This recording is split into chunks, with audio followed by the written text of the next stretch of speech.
Bueno, esta es una gran oportunidad para estar acá sentados con nuestros aliados estratégicos Castellon Halloun. Es una compañía supremamente bien reputada en la ciudad de Miami. Hoy estamos en sus oficinas en Coral Gables. Y bueno, queremos aprovechar esta oportunidad, Carlos y Patrick, de tenerlos acá para darle a conocer a nuestros clientes cuáles son la especialidad que ustedes tienen en este estudio. Bueno, nuestra especialidad es clientes internacionales que quieren invertir en los Estados Unidos, en inmuebles, en negocios, y más o menos el 90% de nuestra práctica es especializado en esos tipos de clientes. O sea, hemos tenido hemos ayudado muchísimo a los clientes a seleccionar la mejor estructura, llevar la contabilidad y la tributación acá con mi socio Patrick Halloun. Y le hablamos múltiples lenguajes, inglés, español, francés. Bueno, Carlos, la verdad que es un honor estar en las oficinas de ustedes porque realmente estamos muy agradecidos por el apoyo que nos brindan con nuestros clientes, porque lo más importante en el momento de invertir es la asesoría tributaria, conocer de impuestos en los Estados Unidos, y con ustedes nos sentimos muy tranquilos. De hecho, tenemos varios testimonios de nuestros clientes, José, que nos dicen, lo aman a Carlos, porque Carlos ya ha ido mucho con nosotros a México, ha ido a Colombia, entonces la gente siempre lo pide. Y nos encanta, Carlos, que les puedas dar un consejo a aquellos que apenas van a empezar, que todavía le temen a los impuestos en Estados Unidos. ¿Qué consejo les darías? Sí, bueno, es muy importante seleccionar la estructura más apropiada para cada uno en los Estados Unidos, porque depende en la tributación, también hay impuesto de herencia. Cada caso es muy diferente y prefiero que analizamos y podemos hablar por una hora antes y así decidimos cuál es la mejor estructura para esa persona. Porque si cambian de fundación, después es un poco más complicado. Prefiero que se haga todo bien desde el principio, ¿no? Carlos, bueno, cuéntanos algo para aquellos inversionistas que aún todavía no han tomado la decisión de empezar a invertir en los Estados Unidos porque le temen mucho a los impuestos. ¿Cuáles son las estructuras más comunes? Sí, bueno, hay dos estructuras más comunes, que es la LLC, con los no residentes siendo los dueños directamente de esa LLC. Es la que menos pagarían impuestos, sin duda. De $100,000 a $1 millón de utilidad es la que menos van a pagar, pero no están cubiertos contra el posible impuesto de herencia en caso de un fallecimiento. Entonces, para eso decidimos usar una corporación en vez de una LLC, o una LLC desde el principio se puede convertir en una corporación y engancharla debajo de una offshore, que es una empresa establecida fuera de Estados Unidos. Con esa estructura no hay ningún impuesto de herencia. Eso es algo que hay que decir desde el principio, la mejor manera de estructurarse para hacer tributaciones acá y prevenir y minimizar los impuestos. Carlos, o sea que si alguien ya invirtió bajo una LLC, ¿ese puede cambiar a una COR? Se puede cambiar un poco más difícil porque hay que hacer otros cierres, como vender esa propiedad a una estructura con una corporación. Por eso preferimos siempre hacerlo desde el principio. Pero hemos tenido clientes que tienen una LLC, pero no han hecho la primera declaración. Podemos ayudar a esas personas a convertir la LLC en una corporación antes de su primer presentación de impuestos, ¿no? Miren lo importante de estar hablando hoy con un experto, porque también nos dice la gente, no, pero es que una LLC, si somos 3 o 4 los integrantes de esa empresa, se muere uno. Los 3 pasan a ser dueños de ese pedazo, de ese porcentaje que le correspondía al que se murió. No es así de sencillo. Sí, el que falleció, hay que ver el porcentaje que tiene esa propiedad, el valor de la propiedad el día de fallecimiento, y hay un impuesto, un 18, un 40%. Por eso hay que ver los que tienen alguna inquietud sobre eso, deben estructurarse primero con una corporación debajo de una offshore, para eliminar ese impuesto de herencia completamente. Bueno, y para esta asesoría, Carlos, cuéntanosle a la gente cuánto se necesita, 1 hora, media hora, hacer una reunión contigo, presencial, por Zoom, porque la verdad sí esto que les estamos comentando hoy son simplemente abrebocas, pero sí se necesita una buena asesoría antes de empezar a invertir. Sí, yo siempre prefiero que me den 1 hora antes por Zoom o en persona, y desde su propio país podemos incorporarlo, hacer todo desde su país, no tienen ni que viajar acá. Pero prefiero 1 hora porque así seleccionamos la mejor estructura para cada persona. Y si algunos insisten en una LLC, que es la que menos van a pagar, bueno, hay manera de minimizar el posible impuesto de herencia, agregando más familiares que tengan por lo menos 18 años. Pueden tomar un seguro, una póliza de seguro contra la vida del mayor. Hay varias cosas que se pueden hacer para minimizarlo también si quieren usar la LLC. Excelente, hay demasiadas cosas. Super. Patrick, I wanted to ask you, what would you say are the biggest mistakes that you need to avoid when you come to taxes in the United States?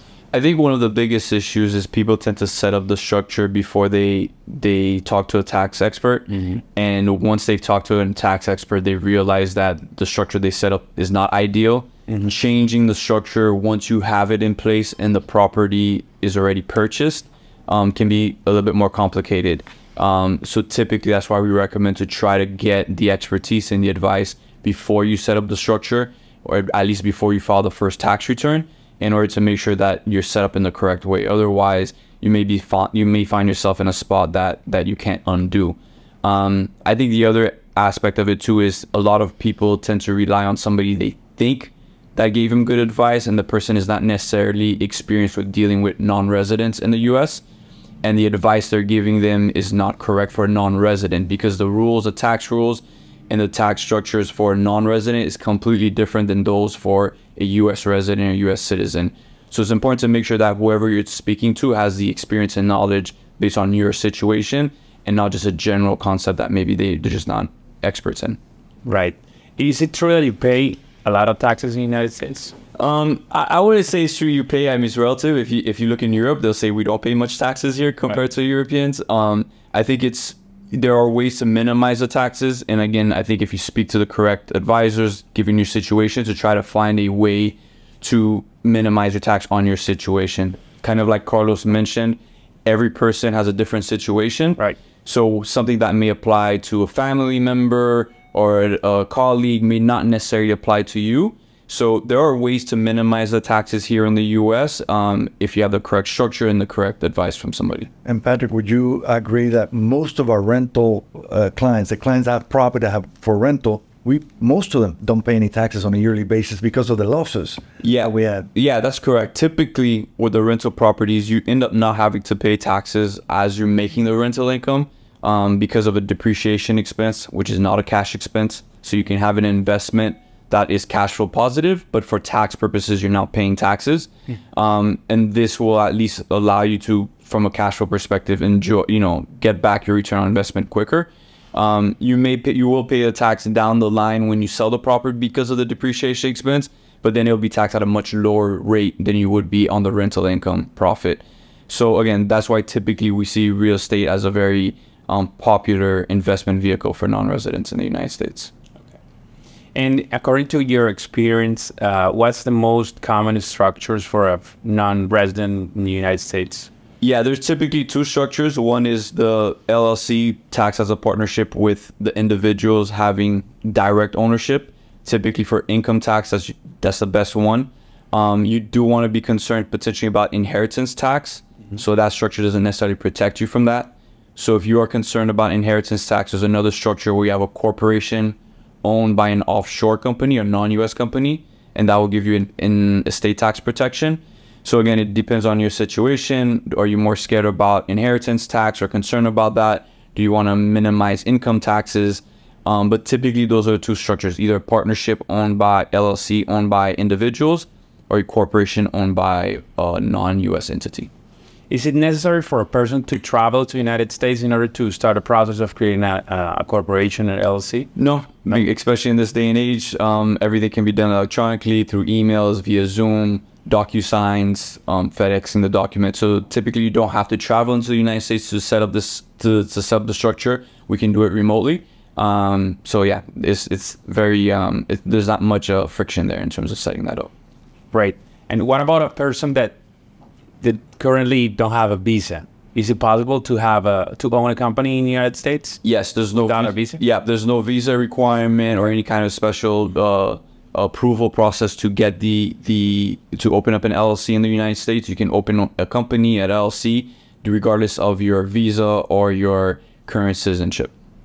Carlos, otra pregunta que nos hacen mucho los inversionistas internacionales es cuando se viene el tiempo de la temporada de impuestos, ¿cierto? Hay mucha confusión en quién debe presentar impuestos, quién no debe presentar impuestos, cuántos socios de la corporación o de la LLC deben estar envueltos en ese trámite. Entonces hay personas que, como decía ahorita Patrick, mal asesoradas o escuchan información en las redes sociales, ¿cierto? No por un experto, terminan cometiendo infracciones. Claro, claro. Sí, y eso lo hemos visto mucho, ¿eh? Los que son dueños de una LLC y están alquilando la propiedad, tienen que hacer una declaración. Aunque estén perdiendo dinero o ganando dinero, hay que hacer una declaración porque, como explicó Patrick, sí, anualmente ahí podemos tener pérdida. En casi todos los clientes tenemos pérdida anualmente. ¿Por qué? Porque los viajes los podemos deducir, todos los costos asociados con la empresa y aparte el fiscal americano te obliga a depreciar la propiedad. Y por ejemplo, una propiedad de $500,000 es una depreciación de $18,000 al año. Es un gasto de papel, no un gasto de verdad de flujo. Puedes tener flujo de caja, pero tenemos una pérdida tributaria. Y esas pérdidas, al hacer la declaración, que es una obligación, se pueden ir llevando hacia adelante el día que lo venda, cuando tengas una utilidad. Entonces podemos reducirlo por todas esas pérdidas que hemos tenido anualmente. Wow, importante. Carlos, yo quiero que tú le hagas una invitación a toda nuestra comunidad latina. ¿Por qué invertir en bienes raíces en la Florida?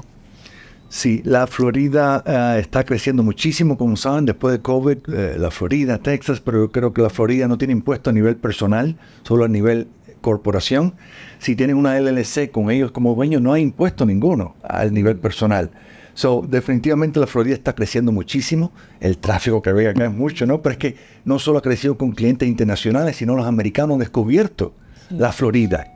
Y muchos están pagando impuestos estatales en sus estados. Jeff Bezos se está mudando hacia acá. Muchos se están mudando hacia acá para reducir el impuesto como un 4, un 7%, que son los típicos impuestos estatales. Es muy interesante y el crecimiento, obviamente, invertir también en los inmuebles casi siempre se ha mantenido con la inflación o arriba de la inflación, que es algo muy interesante, ¿eh? Pocas inversiones se mantienen por arriba de la inflación anual. La inflación anual ahora mismo está como en 3.6%. La apreciación por lo menos casi siempre ha sido mucho más, y más con el crecimiento que estamos teniendo acá en la Florida, ¿no? Sí, muy importante. I wanted to ask Patrick specifically about Miami. Miami is becoming one of the most international cities in the world. And why do you see that there's so many people coming to invest in Miami, taking opportunities and seeing a lot of business opportunities here from your tax perspective? Yeah, I think it part of it is what Carlos just touched on, is the fact that you don't have the state income tax at the individual level here, whereas states like New York and California do have an additional tax at the individual level. Secondly, the corporation level, the companies, the state tax is relatively low compared to other states as well. I think the other part of it too is it's a lot of South American Europeans. It's one of the closest hubs. You either have that or somewhere on the East Coast of New York.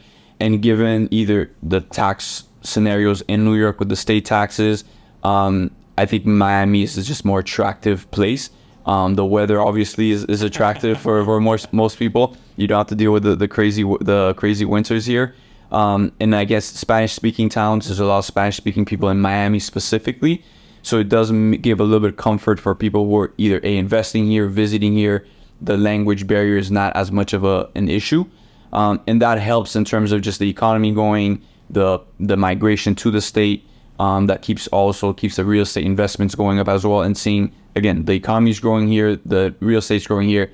It obviously opens up the market to any type of business as well if you have that kind of growing economy in the state. So I think all those factors between the familiarity with the area, close by, the fact that it's a very international focused city, it tends to lend itself to being very open and dealing with international individuals as well. So when you go to a bank, the banker is used to dealing with somebody who's not from the U.S., so they can give you the service and answer your questions based on that. Whereas if you go to North Carolina, they may not necessarily know the questions or how to answer your questions or provide you the service you need as a non-resident or somebody who's moving to the U.S.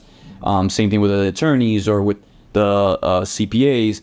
Miami, because it's a hub with a lot of foreign internationals historically, the current professionals are well versed in how to help and service a non-U.S. individual moving to the United States or investing in the United States. Right. You use the term CPA, and maybe there's people listening that are not familiar with the term. And there's a difference between a CPA and person that only prepares taxes, which there's a lot. Yeah, so you could have an accountant, which is somebody who says they know accounting and maybe they know accounting. The CPA is somebody who's certified public accountant, meaning you're certified by the state, that you've gone through the different courses and the certification to be an official certified public accountant. It's a lot more complicated than just saying I'm an accountant and I'll do your taxes. Right. You don't have to be a CPA to do taxes, right? Which is what you're alluding to. So you could have somebody who says they'll prepare your taxes. They're legally allowed to prepare your taxes, but they don't have the education, the background, or the experience to qualify as a CPA. So then they may not necessarily be the best person to advise you in terms of what you need as well. So there is a difference between a CPA and just somebody who's just an accountant. And it's always best to try to get somebody. It's like somebody who says they've studied law, but they don't have they haven't passed the bar yet, and they don't have their license to practice law. It's a little bit similar thing. The area, the level of the expertise is a little bit different. I was going to add to Patrick, as far as a CPA, Certified Public Accountant, it's a 4-year university degree. Mm-hmm. It's a 1-year master's degree. Mm-hmm. And besides that, they require us to get 40 hours of CPE, which is continuing education every year. If not, you're qualified for 2 years. Is that every 2 years? And then we have to meet the 80 hours of studies. Besides that, we specialize in international taxation, which makes a difference. Because we have some CPAs that even refer to us because they're not familiar with international taxation. They're used to the U.S. market, period.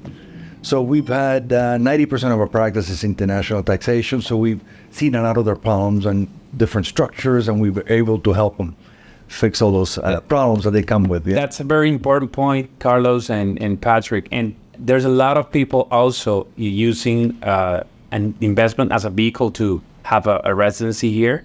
And so especially for that people, it's important to have advice from, an expert on. Yeah.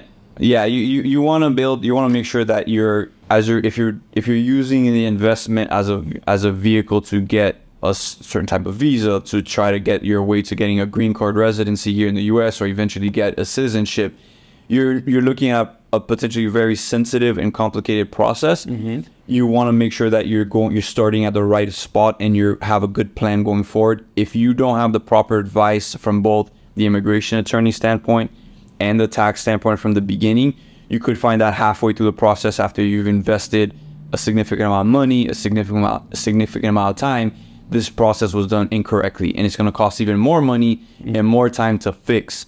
It's not necessarily a very simple process. It can be complicated, so that's why it's important to make sure you're set up in the first place with the correct advisors on both the immigration and tax side to make sure that it's a smooth process for you, as smooth as it can possibly be. And I think going back to what Carlos was saying previously too, in terms of people think of CPAs or accountants, they're like they should know everything relate to that field. But when you think about a lawyer, there's lawyers who specialize in real estate. That's not the guy you're going to hire to defend you if you get into a car accident or there's something else. There's different niches of the law and different people who are experienced and have knowledge about those specific types of transactions or those specific types of situations. Accounting and tax is very similar. You may have people who are very familiar with having a big corporation like Apple and structuring multinational companies. That person may be the brightest and the best and can sit with Tim Cook on the table and talk tax with Tim Cook and relate to Apple all day, but he doesn't know first thing about inheritance tax related to somebody who's making an investment in real estate in the U.S. Right. So it can be broken down, and as Carlos said, our niche is specializing with international individuals who are either investing in the U.S. or thinking about moving to the U.S. and going through that path of it. Once you've made the move over here and you still have assets back home, bank accounts back home, businesses back home, making sure you're structured correctly to be as tax efficient as possible. Exactly. Y Carlos, hablando de experiencia, que estamos precisamente tocando la importancia de trabajar con las compañías que son realmente experimentadas en el área, en el nicho, como decía Patrick. ¿Cuál es la experiencia que tiene Castellon Halloun? ¿Cuántos años de experiencia? Bueno, pues más de 40 años, no quiero ni decir eso, pero siempre haciendo la parte internacional. Somos parte de, miembros fundadores de ICG, International Consulting Group, donde estamos en más de 23 países, por toda Sudamérica, Europa y en China. Eso siempre lo podemos ayudar de la perspectiva de los dos países, de Estados Unidos y de su país de nacimiento, donde está viviendo, ¿no? Porque la idea es seleccionar la mejor estructura de los ambos países, no solo de acá. Eso es lo importante, ¿no? Y como CPA, como le dije, estamos requeridos a 40 horas de estudio anual. Estamos regulados también por el Florida Institute of CPAs para que nos portemos bien. Siempre es como que para que todo esté informal. Por ejemplo, teníamos un cliente que un abogado le hizo algo muy negativo que no lo esperaba. Lo reportamos al Florida Bar, que lo regula a ellos. Y es una manera de disciplinar a los que no se portan bien. Eso es como como un seguro de que nosotros tenemos que hacer las cosas lo más correcto posible para el cliente, ¿no? Carlos, y te hago la pregunta, ¿cuáles son los últimos cambios que han habido en el tema de impuestos? Los más actuales. Bueno, los impuestos no han cambiado hace tiempo. Hay muy favorables para los clientes internacionales. Por ejemplo, los intereses en los bancos no pagan impuestos. Si invierten en los mercados de acciones y fondos mutuos, la apreciación tampoco paga impuestos. Algo que nosotros como americanos pagaríamos, ¿no? O sea, hay muchos beneficios. Cuando hablamos de inmuebles, tenemos los mismos, todos tienen los mismos beneficios que un americano. Se pueden depreciar, tenemos los gastos que podemos deducir para mantener la propiedad. Y a la misma vez, cuando se vende, tenemos muchas opciones. Si vas a pagar mucho impuesto porque apreció mucho, podemos hacer un like can exchange, que es comprar una propiedad más costosa, y deferimos todos esos impuestos hacia el futuro.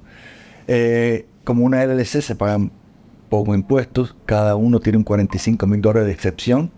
Son cero impuestos en los primeros $45,000 de apreciación por cada inversionista, y de 45 a 450,000 es solamente el 15%. Ese mito de pagar mucho impuesto acá está equivocado, porque pagar un 10-12% en una apreciación es bastante buena, yo creo, ¿no? Bueno, Carlos, y ahora cuéntanos cómo llegaste tú a convertirte en un contable. ¿Por qué llegaste a este mundo de los impuestos? Bueno, nací en Cuba y siempre me ha gustado la parte internacional. Me encanta viajar y tener amigos por toda la parte del mundo, ¿no? Siempre me ha interesado mucho la parte internacional. Y por eso es que he entrado en eso y fui fundador de ICG, International Consulting Group, en 1996. Viajamos a Santiago, Chile. Wow. Y ahí fue donde comenzamos todo y hasta ahora tenemos, como le dije, 23, 24 países por toda Latinoamérica que nos ayudamos entre todos, ¿no? Muy bien. ¿Y quién te hizo tu primera declaración de impuestos? ¿A mí? Sí. Ni sé, mi papá se lo dijo. Era muy simple, con $1,000 de ganancia, yo creo, de salario. Y muy diferente, claro, sí fue muy diferente. Sí, porque era americano y era muy poquito, era un W2, no un salario, ¿no? Creo que trabajé a los 14, 15 años, un part-time. Y otra cosa, Carlos, que yo he visto como tendencia y hemos observado nosotros, seguramente ustedes también, es cuando una persona conoce el sistema americano, ¿cierto? Empieza a entender cómo en este país hay tantos incentivos y tantas ayudas para que los negocios crezcan. En el tiempo lo que tú ves es que hay un progreso, hay crecimiento en casi todas las compañías, ¿cierto? Cosa que no pasa en otros países. Yo creo que por eso es que tantas personas vienen a hacer negocios acá. Sí. ¿Cómo has observado tú esa evolución ya, bueno, en 40 años de clientes tuyos que están contigo desde hace mucho tiempo? Sí. No, y entendemos que hay una preocupación, obviamente, invertir en un país nuevo, en Estados Unidos, que el mito es pagar mucho impuesto. En verdad no se paga mucho impuesto. Una utilidad de $100,000, pagas menos del 18%. Eso es poco impuesto, yo creo, ¿no? Poco. Mucho más bajo que en muchos países de Latinoamérica. Así es. Entonces, el mito es que no se puede dejar de declarar ese ingreso que tienes acá, ¿no? Pero hemos visto que obviamente empiezan muy preocupados. Les empieza con una cuenta bancaria, si te vas acostumbrando al sistema. Después lo vamos entrenando. Estamos acostumbrados a entrenar los clientes desde el primer paso, ¿no? Sí. Porque muchos no entienden. Entonces hay que explicarles poco a poco. Cuando es propiedad de alquiler, es relativamente fácil. Sí. Los que tenemos clientes muy grandes, peruanos, mexicanos, colombianos, que empiezan empresas muy grandes, ahí hay que estructurarlo un poquito más, enseñarles cómo hacemos nuestra parte acá, porque siempre es muy un poco diferente la manera que se trabaja acá a su país. Poco a poco vamos aprendiendo, ¿no?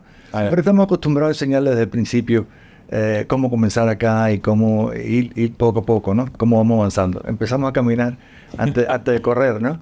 Bueno, Carlos, yo sí te quiero pedir un favor. Lo que pasa es que nosotros vamos a visitar a los chilenos. ¿Qué le dirías a los chilenos con el tema de impuestos? ¿Qué recomendación les harías?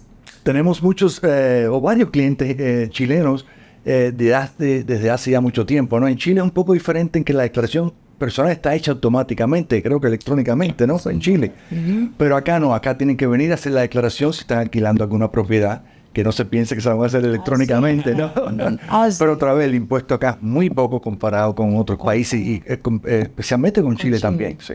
En Chile se pagan mucho más impuestos. Se pagan mucho más impuestos dependiendo el ingreso que tengas, ¿no? Definitivamente en Estados Unidos, pues sobre todo en la Florida, se pagan mucho menos impuestos que en América Latina, porque en Colombia están del 35 al 40%. Una corporación acá solo paga el 21% y la Florida 5,5%. O sea, en verdad, combinándolo, un 26% es menos que casi toda Latinoamérica. Sí. Patrick, when it comes to real estate investments, would you say that it's a good investment to put your eyes in Miami right now? I think so. I think we've seen it especially since 2019, 2020. The market in Florida in general, Miami especially, has gone up a lot, and it seems to continue be going up. Typically Florida seems to act a little different than the rest of the U.S. too, where throughout these years, sometimes we saw a spike in other states and other cities, and then a little bit more, it go back down a little bit, and then it would maybe fluctuates a little bit more, whereas Florida and Miami have been on just kept growing, and the city is growing, the infrastructure is growing, so I think it's becoming almost like the new New York of the East Coast. Right. So there is the potential there for it to keep growing, and we're seeing areas now, Florida, not just Miami. We're seeing Orlando, West End, Fort Lauderdale, Palm Beach. Those places are growing as well as people are moving in, whether it's from Colombia or Mexico. They're not necessarily only coming to Miami. We do have a lot of clients that are very wealthy clients that are coming and they're moving to either Orlando, West End, and Palm Beach. So those areas which are a little bit more virgin in that sense have a lot more room to grow. So the real estate market there is developing and growing as well. So there's still a lot of great opportunities here in the state of Florida as the state is growing. It feels like it's grown a lot in the last couple of years, and some people would say, well, that means it stopped growing. But realistically, it's in a very huge stage of its growth compared to some of the bigger states like California and New York. So there's still a lot of potential in the state. Maybe not necessarily as much in Miami, but Orlando and those other places I've talked about definitely still have a lot of opportunity and room for growth there.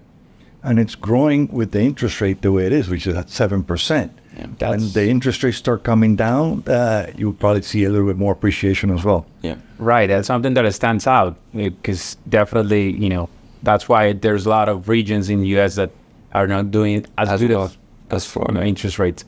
Patrick, it's a curiosity. Why do you like Miami? Well, Miami's like a second home for me. So I grew up in Haiti, and the family, we always had a second home here in Miami to come here on vacation from time to time. So to me, it feels like home. It's very close to home. I love the people here. I love the communities. I just love the way the life is here. I lived in Boston for 4 years and did my undergrad there.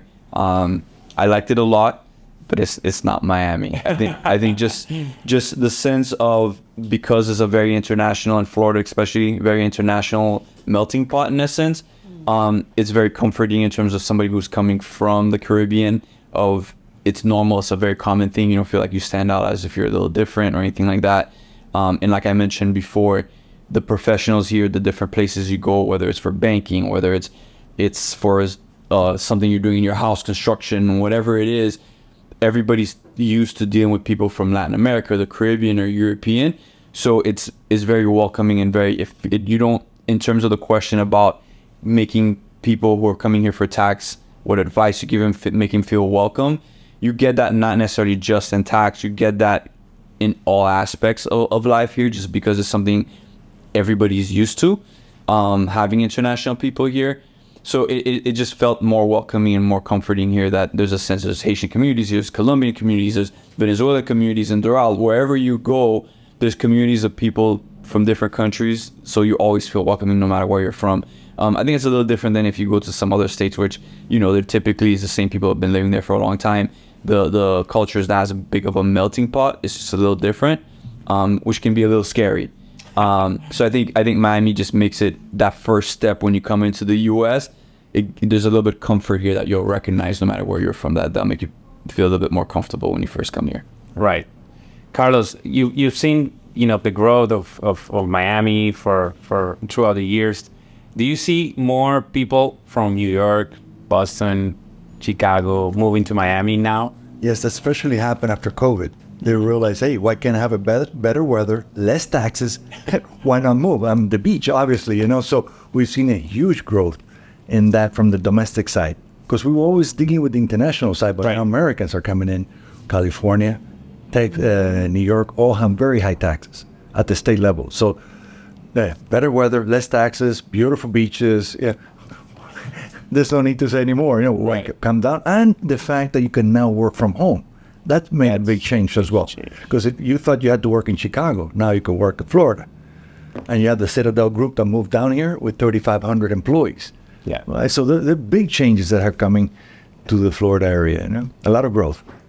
Bueno, muy importante, Carlos, que nos digas cuáles son las fechas que no se pueden olvidar cuando estamos cerca a preparar la planilla de impuestos. Sí, siempre, cada año, en marzo 15, se vencen la LLC y las que tienen S-Corp. Pero S-Corp es más para americanos, pero la LLC se vence en marzo 15.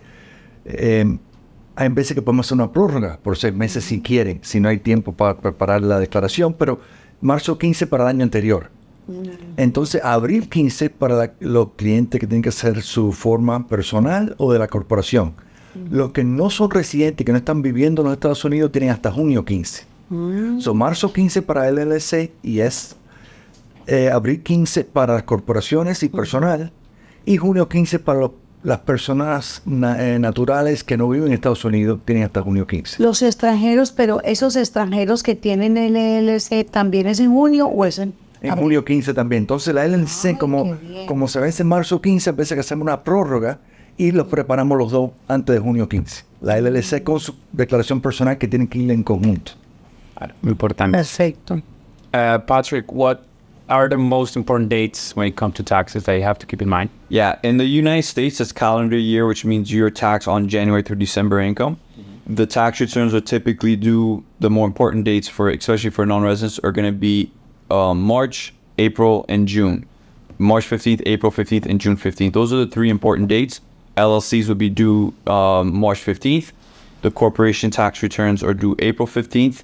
And if you're a non-resident person and you have to file an individual tax return to report the rental income or sell a property, that tax return will be due June 15th.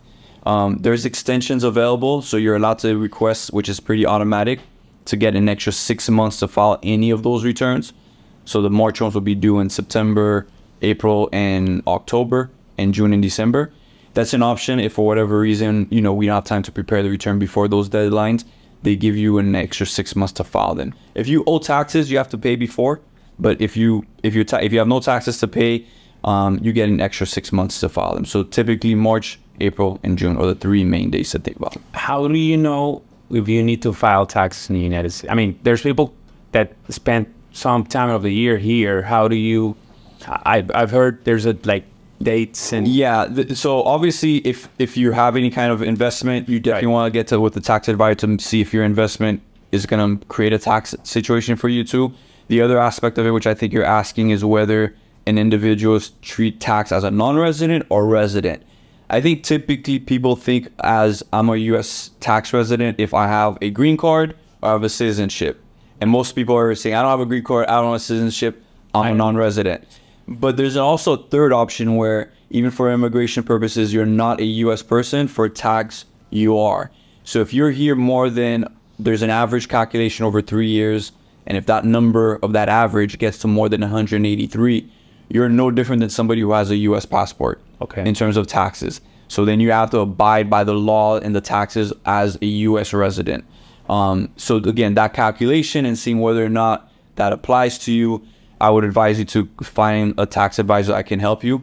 There are ways to avoid being taxed as a tax resident. If that is your situation, if you're here too long in a given period, there's different income tax treaty positions you can take. If there's a treaty between the U.S. and your country, there's something called the closer connection rule. Again, those are a little bit more complicated issues, but those are things that you probably should seek a tax advisor for, to see if if you are a U.S. person for tax, forget about immigration, they don't care. And also if there's ways to maybe apply for an exception to that if you are a U.S. person for tax purposes.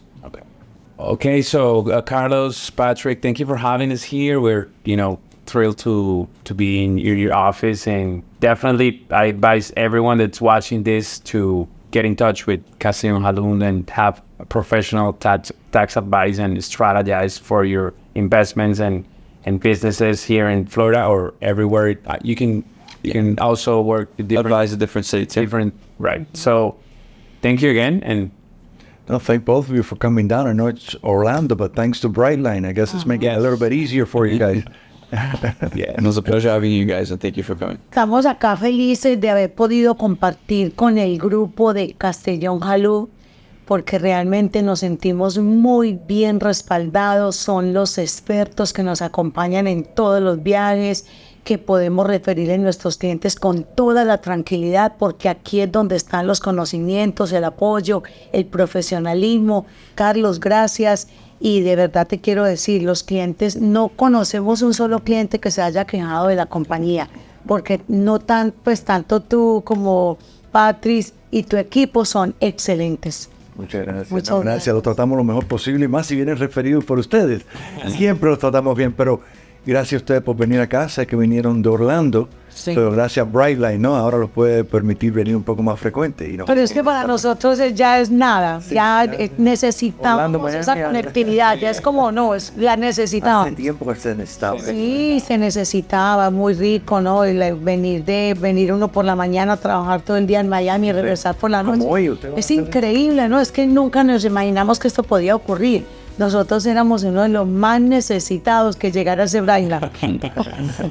Bueno, los invitamos a que se suscriban a este canal y que activen la campanita para que estén recibiendo todas las notificaciones, consejos, estrategias impositivas a través de Castellon Halloun, y nos vemos en el próximo episodio. Gracias.